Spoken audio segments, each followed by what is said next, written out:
Magandang umaga, ang lagi kong pagbati sa kanya. Araw-araw yan tuwing umaga, lalo na't umaga ang klasikong itinakda. Magmukha man itong peke, wala akong pake. Wala itong halong pagkukunwari.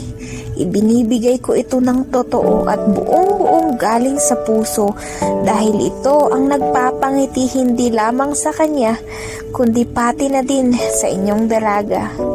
Kinagigiliwan ko ang pagbati kahit kung kadalasan ay walang pagganti sa mga taong nakakatanggap ng ngiti mula sa aking mga labi.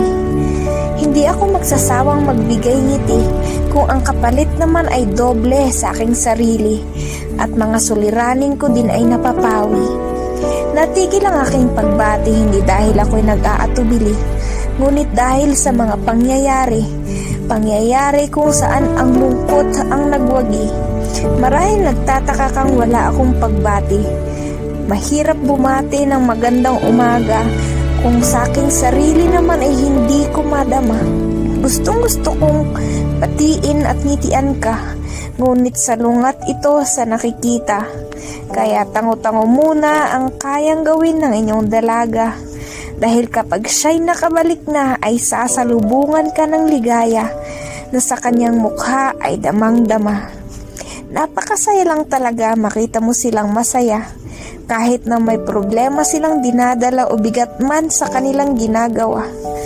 Sa konting ngiti mo lang sa kanila ay nakapagbibigay ka na ng sigla. Walang bayad ang pagbati. Kaya kung ikaw ay nawiwili sa aking pagbabahagi ng simpleng bati at simpleng ngiti, simulan mo na sa iyong sarili ang pagbibigay puri at pagtatangi sa mga taong hindi man kawili-wili. Dahil lahat tayo'y dapat magbigay luwalhati sa Diyos nating napakabuti.